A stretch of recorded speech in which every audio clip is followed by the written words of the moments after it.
मैं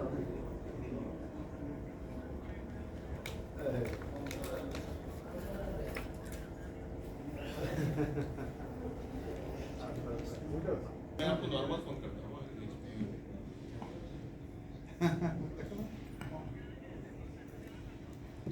मैं हिंदी और रीजनल कम्युनिकेशन सीखता हूँ।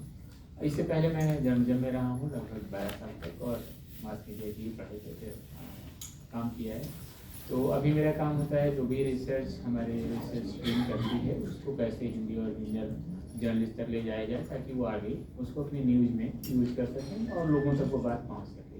मैं श्रवण प्रभु और मैं यहाँ पे प्रोग्राम लीड के तौर पे काम करता हूँ। मैं रिसर्चर हूँ और हमने मॉनसून और हीट वगैरह पे एक्सट्रीम हीट पे रिसर्च किया है जिसके बारे में आज बात करेंगे। ସମସ୍ତଙ୍କୁ ମୋ ନମସ୍କାର। ମୋ ନାମ ଅନୁରାଗ ସାହୁ ଆଉ ମୁଁ CW ଯେଉଁଟାକି ଗୋଟେ ପଲିସି ରିସର୍ଚ୍ଚ ଅର୍ଗାନାଇଜେସନରେ ଆଜ୍ ଏ ରିସର୍ଚ୍ଚ ଏନାଲିଷ୍ଟ କାମ କରୁଛି। ମୋ କାମ like mainly cyclone flood extreme weather event ଯାହା ହୁଏ ତାପରେ ମେଟ୍ରୋଲୋଜି ଯେଉଁ ଆମ ପାଣିପାଗ ବିଭାଗ ହୁଏ ତାପରେ ମୁଁ ମେନଲି କାମ କରୁଛି। ଆଉ ଆଜି ଆମେ ଲାଇକ୍ ଏଇ ୱାର୍କସପ୍ରେ ମେନଲି ସେଇ ବିଷୟରେ କଥା ହେବା। ଆଜି ମୁଁ ଓଡ଼ିଆ ଇଂଲିଶ ଆଉ ହିନ୍ଦୀରେ କହିପାରିବି। राज्य प्राकृतिक कृषि उन्नति कार्यरत राजीव षडंगी मो दूरदर्शन ने समाचार आम जो एनवायरमेंट सोसाइटी अच्छी नायरकटर तार प्रतिनिधि केशव पाणी संवाद दिल्ली मनोज मुखी दर्शन लिखा। नमस्कार, मैं कविता स्वाइन और द स्टूडेंट। नमस्कार, मैं Ashok Mahanti Ekamra media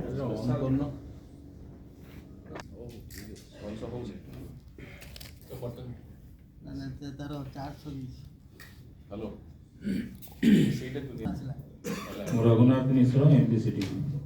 I am Pritam Kumar Pradhan, Research Head, Center for Environment Studies, KIT University. Arindam Ganguly, Orissa Post Newspaper. Good afternoon, everyone. My name is Dr. Push Bajaj, and I work as a senior program lead in the climate resilience team at CDW. And I was, heavily involved in the development of the Travis platform, which we'll talk to you about today. So, looking forward to the discussion. Yes. Yeah. Good afternoon, everyone. My name is Vishwas. I lead climate resilience team at the council, also known as CEW. And first of all, thank you to all of you for joining us for this workshop. Is that we have done on various climatic variables like say monsoon and heat, and also to see how tools like Kravis, which are open access tools, can provide accessibility and information and data on climatic variables that can be useful for your reporting as well. And heat research that we have done, I'll put it. Push, actually, we will first go through the monsoon and heat one, but we are not projecting the slides in the call because it doesn't appear fully on the screen. So I have shared the deck with you. When we reach the Kravis platform. So good afternoon, everyone. Environment and Water. It's an independent, not-for-profit policy research think tank based out of Delhi. But we are working in more than 20 Indian states. We are a 330 plus multidisciplinary team which works across various areas of research related to climate change and sustainability. Whether that is looking at low carbon economy, so net zero modeling, etc., issues, sustainable water systems, sustainable cooling, etc. And we are a part of climate resilience team. So our engagement with the state of Odisha has been going on since last few years. We have worked with various departments, whether it's the Environment and Climate Change Department on developing net zero scenarios, or recently we have been working with the State Disaster Management Authority, where heat action plans for 41 cities and 5 districts have been developed for the state of Odisha in collaboration with the SDMAs, and we have ongoing engagement for the next few years as well. So today we are going to speak about climate change and what are the impacts of climate change on Odisha, and what are some of the findings which are coming out from that. Current situation, many of you might be having this question when we talk about monsoon or heat.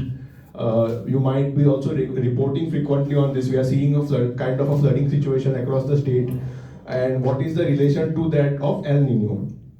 So let's understand what El Nino is actually. So if you can see the map on the left, we can see that box in which is mostly yellow and red. This is if temperature exceeds a certain threshold, it is called as an El Nino. So जो sea surface जो sea का जो surface रहता है उसका temperature map हुआ जाता है 30 years का, और जो current temperature if it exceeds 0.5 degrees more than that, it is called as El Nino conditions are developing. See more rain, some regions see less rain, and the impact of El Nino in India is mostly negative. Historically जितने भी India में droughts हमने देखे हैं, heat waves देखे हैं, those are highly correlated with El Nino. Monsoon will be below normal at 90% of long period average, which means if the long period average is 100%, मान लीजिए 800 mm जो है इंडिया का long period average, उसका only 90% rainfall will be received, and the impacts will be much more in the next summer, which is March to June, जहाँ पे heat wave conditions develop हो सकता है. Already this year heat wave conditions हुए थे, ओडिशा में भी काफी हमने देखा heat waves develop हुए थे, and next year because this will be a super El Nino year, the conditions can even become worse. So जैसे मैंने बोला कि El Nino के impacts different regions में different होते हैं. जैसे हम अगर देखें ब्राजील और अमेज़न रेन फॉरेस्ट एक्सेट्रा, वहाँ पे ज़्यादा बारिश होती है. यूएसए नॉर्थन अमेरिका में ज़्यादा बारिश होती है. बट इंडिया को अगर आप देखिए उस मैप पे जो पूरा ब्राउन दिख रहा है, this means below normal rainfall is highly correlated with El Nino. Seen is has received more than excess rainfall, which has led to flooding in the northern parts of the states. You want to add something on that? So basically, like one question came in our mind is why not? Why not? You know, see, like we are very close to coastal region. So हमें सब like coastal region very बहुत सामने रहे अछंती. तो coastal region में बहुत cyclone formation हुए. Deep depression, तापर cyclone, super cyclonic. सेटा एइथरो जो cyclone formation होची, deep depression formation होची, सेटा north east region of West Bengal रे formation होची. तो जेतेबेले north east region रे formation होची, सेटा travel करी करी गोटा नॉर्थ पार्ट ऑफ ओडिशा रे जाउची. तो से दिगरे में झारखंड हे गला, छत्तीसगढ़ हे गला, नॉर्थ पार्ट ऑफ ओडिशा हे गला, सेटा बहुत heavy rainfall as well as flood kind of situation receive होची as compare to southern part of regions. Apart from this also like जदी ए डिप्रेशन ता जदी सीवियर साइक्लोन हे गला, तो सेटार बेले की हेबो कि सेटा नॉर्थ रु लेकर कि गोटा ईस्टर्न पार्ट कोटा इंपैक्ट करि पारे, जेटा प्रोजेक्शन रे कहा जाई छी. लेकिन इना में देखिबा गोटा मयूरभंज हे गला, फिर केमझोर एरिया हे गला, तो एरिया बहुत फ्लडिंग सिचुएशन चालू छी ना भी एनडी भी फोरकास्ट करछि आ इन फ्यूचर हेबार भी चांसेस बहुत अछि. Situation, but now we will go through what our study showed, how the patterns of rainfall are changing in Odisha in the last 40 years. So before coming to our brief description of the study which we did and we launched it, decoding India's changing monsoon patterns. So when we started looking at literature in climate science, looking at how monsoon is going to impact, one thing is very clear that by the end of this century, the Ministry of Earth Science has projected that the rainfall will increase by 10% to 14%, which means India will see more rainfall as a whole. But then it becomes important to know whether this rainfall is well distributed, कि थोड़ा थोड़ा बारिश throughout the months, or is it more from an extreme rainfall kind of situation.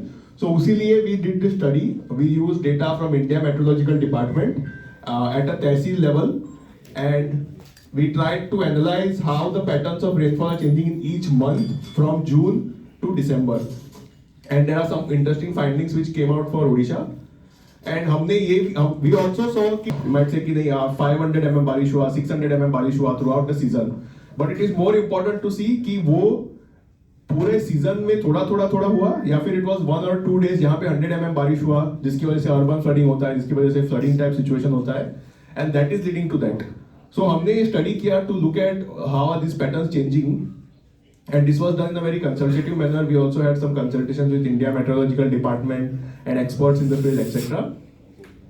And coming to the findings of what the study showed. तो अगर आप ये map देखेंगे आपके राइट हैंड साइड पे, in this map we can see which comes from June to September. तो उसमें हमने देखा कि अगर आप पूरे सीजन का देखें तो entire western coast of India, this is Rajasthan, Gujarat, central Maharashtra, Tamil Nadu, etc., is seeing 30% more rainfall in the last 1 decade compared to 3 decades before that. तो आपके दिमाग में होगा कि these are तो all dry regions, यहाँ पे drought होता है हर साल, नॉर्थ ईस्ट में सबसे ज्यादा बारिश होता है, but now that pattern is changing. So if you look at north east India, you can see red. Why red? Because the rainfall is decreasing in northeast India and it is also decreasing in the Indo-Gangetic Plains, which is a heavily agriculture belt of India. Now if you look at Odisha, we see that it has mostly remained same, like it's only 0 to 10% change, which means that okay, we are not seeing significant change in the last 10 years compared to 3 years before that. But when we look at this in a month wise, and we have some maps to show you, we will see that it is actually not the case. What we are seeing is that कुछ महीनों में ज्यादा बारिश हो रहा है, कुछ महीनों में कम हो रहा है, और उसकी वजह से जब हम पूरा सीजन का बारिश देख रहे हैं तो वो मास्क आउट हो रहा है.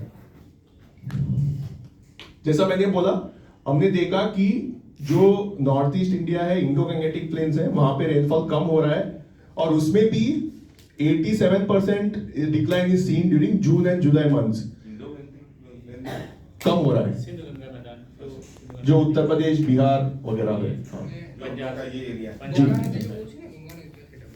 हाँ, तो जो सोइंग मंथ्स होते हैं खरीफ क्रॉप, जैसे हमको पता है Odisha is highly kharif paddy sowing state, जो कि मॉनसून पे बहुत डिपेंडेंट है.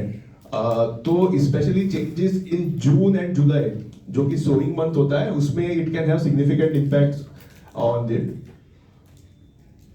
एंड देन वेरी इंटरेस्टिंगली जब हमने देखा कि अक्टूबर, नवंबर, दिसंबर का रेनफॉल कैसे चेंज हो रहा है, तो ये मैप आप देखिए, तो इसमें हमने देखा कि ओडिशा में सिग्निफिकेंट इंक्रीज है, more than 30% increase in October, November, December rainfall compare to other parts of the country.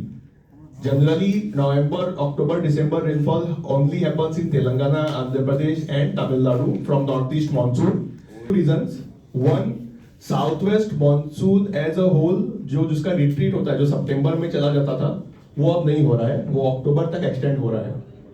वो एक रीजन है. दूसरा, बिकॉज ऑफ क्लाइमेट चेंज, जो साइक्लोनिक एक्टिविटी है वो चेंज हो रही है.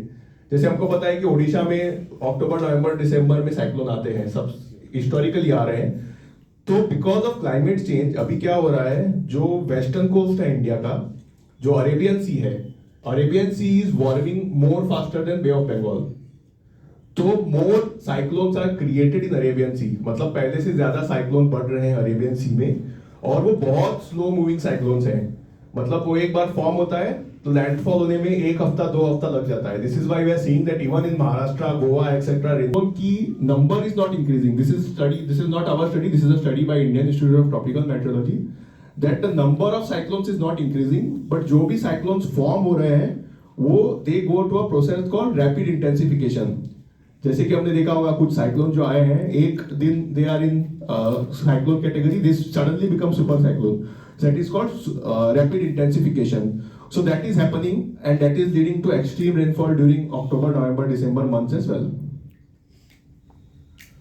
Again, if we see this plot, so this shows us कि month wise कैसे change हो रहा है. बारिश कम हो रही है और blue represents कितने परसेंट तहसील में बारिश बढ़ रही है. तो अभी आप ओडिशा का अगर देखें, जो फर्स्ट बॉक्स है, जून में नियरली 75% तहसील में बारिश कम हो रही है. अगस्त में, जुलाई अगस्त में 50% तहसील में कम हो रही है, 50% तहसील में बढ़ रही है. और सितंबर, अक्टूबर, नवंबर में तो सब तहसील में बारिश बढ़ रही है, जो पहले होता नहीं था. तो अभी ये क्यों इंटरेस्टिंग है, मैं आपको कुछ मैप्स भी दिखा देता हूं. ये मैप हम देख लेंगे. तो सबसे पहले इसका डायरेक्ट इंपैक्ट पड़ेगा हमारे एग्रीकल्चर पे. जैसे अगर आप देखें जून में अगर आप देखें तो majority of the tehsils are seeing a decrease in rainfall. ज्यादा डिक्रीज नहीं है, 0 to 10% ही डिक्रीज है, कुछ एरियाज में 10 to 20% डिक्रीज है. But this is the sowing window of our paddy crops. जो हमारा पैडी है उसका ये सोइंग विंडो है. June same conditions in July, same conditions in August, more और लेस डिक्रीज, सम इंक्रीज हो रहा है. और सितंबर, अक्टूबर में एक्सट्रीम रेनफॉल हो रहा है. तो ये क्यों इंपॉर्टेंट है, because this is our harvesting time. जो पैडी क्रॉप्स का हमारा हार्वेस्ट टाइम रहता है सितंबर, अक्टूबर में, तो पहले तो सोइंग के टाइम पे we are having issues, but when the crop is ready to be harvested, this kind of extreme rain is leading to that crop damage, which is not helpful. So even when, अगर हम इसको पूरा season का देखें कि अगर मैं सम करूं कि जून, जुलाई, अगस्त, सितंबर, तो मुझे दिखेगा कि कोई चेंज हुआ ही नहीं है.